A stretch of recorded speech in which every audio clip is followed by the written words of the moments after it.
Alhamdulillah, alhamdulillahi rabbil alamin. Nahmaduhu wa nasta'inuhu wa nastaghfiruh wa natubu ilayhi wa na'tasimu bihi wa naltaju ilayhi wa na'udzu bihi min shururi anfusina wa sayyiati a'malina. فإنه من يهد الله فهو المهتد ومن يضلل فلن تجد له وليا مرشدا. أشهد أن لا إله إلا الله وحده لا شريك له وأشهد أن محمدا عبده ورسوله. اللهم صل وسلم وبارك وأنعم على سيدنا نبينا محمد وعلى آله وصحبه ومن سار على نهجه واهتدى بهديه ودعا بدعوته إلى يوم الدين. يا أيها الذين آمنوا اتقوا الله حق تقاته ولا تموتن إلا وأنتم مسلمون. يا أيها الذين آمنوا اتقوا الله وقولوا قولا سديدا يصلح لكم أعمالكم ويغفر لكم ذنوبكم ومن يطع الله ورسوله فقد فاز فوزا عظيما. أما بعد، معاشر المسلمين rahimakumullah. Marilah dalam kesempatan yang sangat berharga ini kita panjatkan syukur kita kepada Allah Subhanahu wa taala yang senantiasa memberikan kenikmatan kepada kita, terutama kenikmatan terpatrinya iman dan Islam di dalam kehidupan kita. Ma'asyiral muslimin, di antara sesuatu yang perlu kita pelajari untuk meningkatkan keimanan kita kepada Allah, bahwa membela negara, membela tanah air untuk kebahagiaan seluruh bangsa adalah sesuatu yang diwajibkan oleh Islam. Karena Bani Israel telah meminta kepada nabi mereka dan Allah Subhanahu wa taala kabulkan permintaan mereka untuk diangkat seorang pemimpin, seorang raja di kalangan mereka. Dalam rangka apa? Dalam rangka memerangi penjajah, yaitu penjajah Jalut yang telah mengusir mereka dari rumah mereka. Dan Allah Subhanahu wa taala mengabulkan diangkat Talut sebagai pemimpin mereka. Kemudian perang bersama Talut adalah nabi besar, nabi agung, Nabi Daud alaihi salam. Ini menunjukkan bahwa perang membela negara adalah ibadah dan jihad di jalan Allah Subhanahu wa taala. Tapi perlu kita ketahui, yang namanya negara itu adalah ideologinya. Yang namanya negara adalah falsafahnya. Yang namanya negara adalah akidah dan falsafatnya. Dan kita alhamdulillah bersyukur kepada Allah Subhanahu wa taala. Bapak-bapak pendiri bangsa ini telah mendirikan negara ini di atas falsafah, di atas ideologi yang jelas. Yang pertama, ideologi itu adalah berketuhanan yang Maha Esa. Ideologi adalah negara Indonesia berdasarkan tauhid, berketuhanan yang Maha Esa. Yang kedua, negara kita berdasarkan kemanusiaan yang adil dan beradab. Artinya manusia yang beriman kepada Allah, manusia yang berakhlak tinggi, manusia yang beradab. Itu semuanya dalam rangka mencapai persatuan Indonesia. Kemudian dalam rangka itu semuanya maka kerakyatan dipimpin oleh hikmah, kebijaksanaan dalam perwakilan rakyat. Indonesia dipimpin oleh kebijaksanaan dalam perwakilan, permusyawaratan. Artinya Indonesia dipimpin secara syura. Syura itu adalah mencari yang benar. Kalau sudah benar tidak perlu diperdebatkan. Kalau yang salah tidak perlu diperdebatkan. diperdebatkan, ditegakkan kebenaran dengan cara syura. Kemudian itu semuanya dalam rangka kesejahteraan bagi seluruh rakyat Indonesia. Ini adalah sesuai dengan ajaran Islam. Syura, ketauhidan, kesejahteraan, persatuan. Tapi ternyata ma'asyiral muslimin, ini semuanya sudah hilang di hati dan di pikiran bangsa Indonesia. Dengan bukti sekarang ini mau ada kudeta besar-besaran, dikeluarkan undang-undang, rancangan undang-undang, katanya undang-undang itu adalah haluan ideologi Pancasila. Tapi ternyata mereka tidak memasukkan larangan komunis. Yang kedua, mereka ingin mengkebiri, mereka ingin memeras. 5 itu menjadi 3 saja, di mana ya kemanusiaan yang adil dan beradab tidak ada, kerakyatan yang dipimpin oleh permusyawaratan tidak ada, dan ternyata ingin diperas lagi menjadi Ekasila. Ekasila hanya gotong royong, ketuhanan tidak ada, kemanusiaan yang adil dan beradab tidak ada. Yang lucunya itu semuanya disepakati oleh fraksi-fraksi yang ada di DPR, kecuali satu fraksi saja, Partai Islam. Berarti apa? Ternyata yang ada di DPR semua sepakat untuk menjadikan Pancasila diperas menjadi satu saja, Ekasila.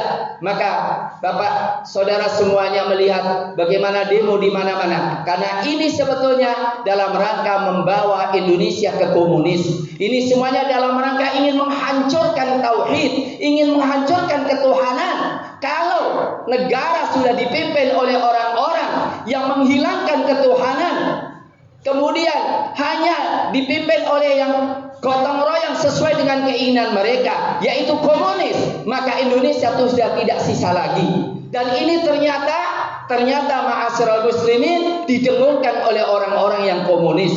Maka karena apa?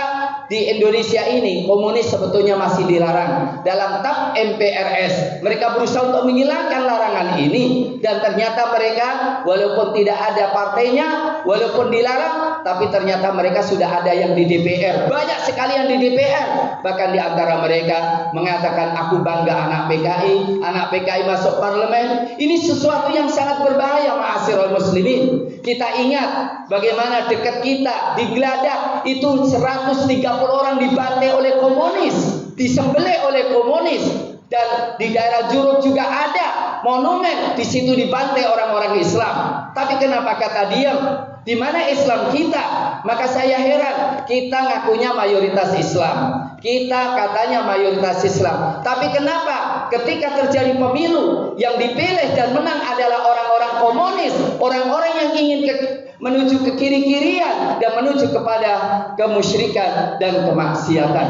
Untuk itu ma'asyiral muslimin, Allah Subhanahu wa taala ketika mengatakan, ya ayyuhalladzina amanu taqullaha haqqa tuqatih, hei orang-orang beriman, bertakwalah kepada Allah dengan sebenar-benar takwa. Wala tamutunna illa wa antum muslimun, dan jangan kalian mati kecuali Islam. Artinya Islam mengajari kita bernegara, Islam mengajari kita bermasyarakat, Islam mengajari kita membela negara. Manakala kita mati tapi pilihan kita masih kufur, kita masih cenderung kepada kekafiran, di mana Islam itu? Ma'asyiral muslimin, hafizakumullah. Inilah inti ajaran para nabi dan para rasul, dan inilah sebetulnya tujuan didirikan negara Indonesia, menegakkan tauhid, mencipta manusia-manusia yang beradab, mencipta manusia-manusia yang beradab, mencipta manusia-manusia yang berakhlak tinggi dalam rangka persatuan Indonesia, memimpin negeri ini dengan syura, dengan Quran dan sunnah, dalam rangka kesejahteraan bagi rakyat Indonesia. Untuk itu janganlah kita menjadi orang yang bodoh, orang-orang yang mengaku Pancasila sejati, teriak Pancasila harga mati, kaku Pancasila, tapi ternyata menginjak-injak Pancasila. Ingat bahwa orang-orang semacam itu adalah orang-orang munafikin. Dulu pernah Pancasila direduksi menjadi apa? Menjadi nasakoh, nasional, komunis, dan agama. Dan ternyata itu semuanya kedok, dan ternyata kaum muslimin dibantai oleh orang-orang komunis. Ma'asyiral muslimin, Allah Subhanahu wa taala menegur kita dengan teguran, wa ma lakum la tuqatiluna fi sabilillah wal mustad'afina minar rijali wan nisa wal wildani alladziina yaquluna rabbana akhrijna min hadhil qaryati zalimi ahluha waj'al lana min ladunka waliya waj'al lana min ladunka nasira. Kenapa kalian tidak berperang? Kenapa kalian tidak berjuang? Sementara di negeri ini ada orang-orang, wanita-wanita, orang-orang tua, anak-anak yang menangis, ya Allah selamatkanlah kami dari negeri yang zalim penguasanya ini, zalim yang sewenang-wenang. Bayangkan ma'asyiral muslimin, seorang sudah jelas disiram matanya sehingga matanya padahal dia adalah pejuang anti korupsi Indonesia, tapi ternyata apa? Katanya dibilangi tidak sengaja, katanya rusaknya bukan karena disiram, kemudian setelah itu hanya dihukum 1 tahun. Padahal saudara-saudara kita yang tidak salah, ketika yang menjadi korban, ketika yang menjadi tertuduh adalah orang Islam, dipenjara sampai puluhan tahun, 20 tahun dan lebih. Ini semua bentuk kezaliman ma'asyiral muslimin. Bukan saya mengajak untuk mengangkat senjata, tapi keluarkan suara kita, keluarkan pilihan kita yang tepat sesuai dengan apa yang Allah Subhanahu wa perintahkan kepada kita. Ya ayyuhalladzina amanu atiiullaha wa atiiur rasula wa ulil amri minkum. Hai orang-orang beriman, taatilah kepada Allah, taatilah Rasulnya, dan taatilah para pemimpin kalian orang-orang yang beriman. Walaupun pemimpinnya orang beriman, kalau kita berselisih harus dikembalikan pada Quran. Apalagi sekarang pemimpin cenderung kepada komunis, cenderung kepada liberalis, cenderung kepada penjajahan, maka kita harus sadar. Kalau tidak, maka bukanlah kita orang beriman. Kita bisa terjatuh kepada kemunafikan kalau memang kita seorang muslim tapi tidak memilih pemimpin Islam, tidak ingin hidup Islam, dan membiarkan negara dirampok, dikudeta ideologinya. Karena apa? Semuanya itu akan ikut ideologi. Ketika ideologi sudah dikudeta, habislah negara itu. Maka kita berdoa kepada Allah Subhanahu wa taala, semoga Allah Subhanahu wa taala menjaga negara kita, menjaga keutuhan negara kita, dan menjaga bangsa kita menjadi bangsa yang adil dan makmur, menjadi baldatun thayyibatun wa rabbun ghafur. Barakallahu li wa lakum fil Qur'anil Karim wa nafa'ana wa iyyakum minal ayati wa dzikril hakim wa taqabbalallahu minna wa minkum tilawatahu innahu was-sami'ul 'alim. Aqulu ma tasma'un.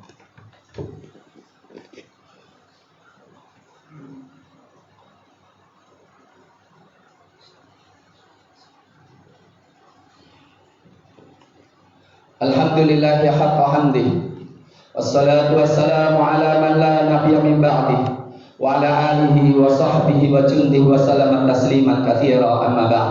Ma'asyiral muslimin, Rasulullah sallallahu alaihi wasallam bersabda, la yuldagul mu'min fi juhri marratain. Orang beriman itu tidak boleh terjebak dalam lubang 2 kali.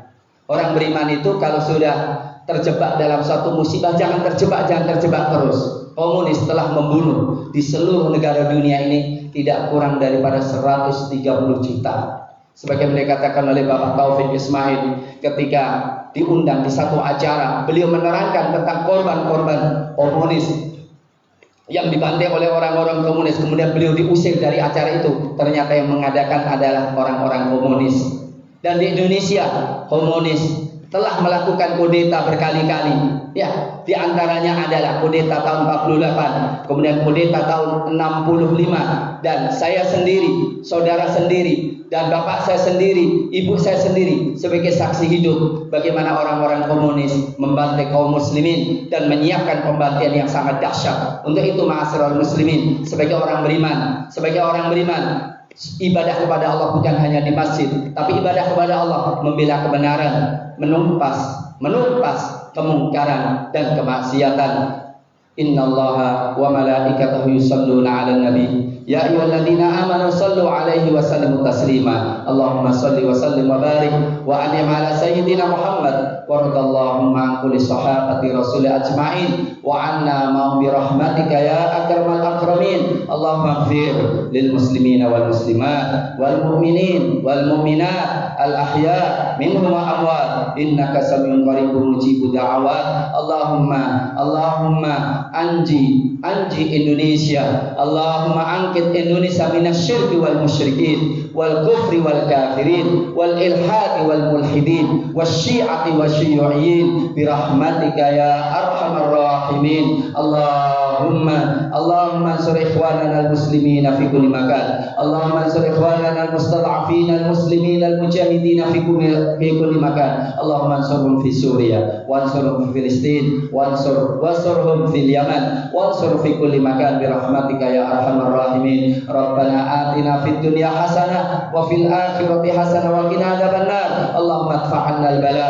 wal ghala wal waba wal mihan wal fitan ma dhahara minha wa ma batan wa ansur man nasara ad-din wa khudhul man khadala al-muslimin. Allahumma la tada' lana fi maqamina hadha dhanban illa ghafarta wa la hamman illa farasta wa la daynan illa qadaita wa la hajatan min hawaijid dunya wal akhirah hiya laka ridwan wa lana fiha salah illa a'antana ala qada'iha wa yassartaha bi rahmatika ya arhamar rahimin. Wa sallallahu ala nabiyyina Muhammadin wa ala alihi wa sahbihi wasallam. Subhana rabbika rabbil izzati amma yasifun wa salamun alal mursalin wa akhiru da'wana alhamdulillahi rabbil alamin wa aqimis shalah.